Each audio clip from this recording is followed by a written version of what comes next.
अस्सलाम वालेकुम दोस्तों, कैसे हैं आप। गाली गलौज क्या है? इस सवाल के जवाब से हम सब बाखूबी वाकिफ हैं। गाली गुफ्तगू की वो किस्म है जिसमें किसी दूसरे के जज्बात को मजरूह किया जाता है। अंग्रेजी जुबान में इसके लिए अब्यूज़ का लफ्ज़ इस्तेमाल किया जाता है। गाली गलौज में लान तान, मलामती अल्फाज, इंतहा दर्जे गिराने वाले अल्फाज, रिश्ते नातों को बुरा भला कहना जैसे फोहश गोई पर मुश्तमिल अल्फाज शामिल होते हैं।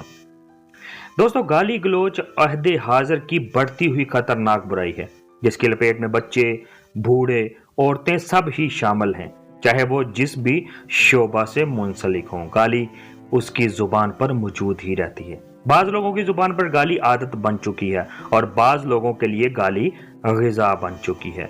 जब घर में, मोहल्ले में, चौक चौराहे पर, सियासत के ऐवानों में, सरकारी दफातर में, बस स्टॉप पर, गोया हर जगह जब भी लड़ाइयाँ फिर तकरार सुनने को मिलती है, इसमें गाली गलौज दोनों तरफ से दी जाती है और ये अपनी अना की तस्कीन के लिए, दूसरे को शदीद तकलीफ पहुंचाने के लिए दी जाती है। कुछ लोगों की गाली ग़िज़ा बन चुकी है, इसके बगैर वो रहते नहीं।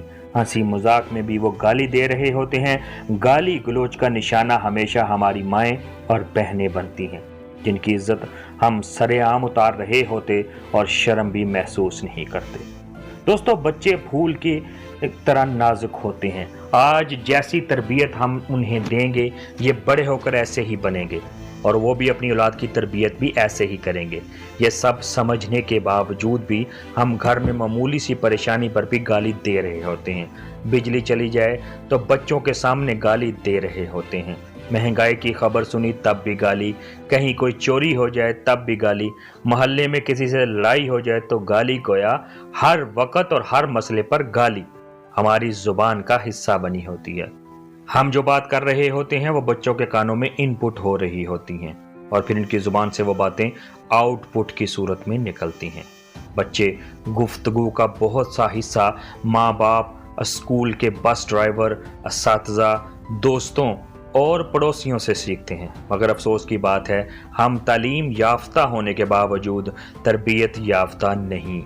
ये सब तब दुरुस्त होगा जब हम दुरुस्त होंगे। हर शख्स अपनी इस्लाह करे। बच्चों को ऐसी महाफिल और मशागल से दूर रखें जिनसे बच्चे की तरबियत पर मनफी असरात मुरतब होते हों।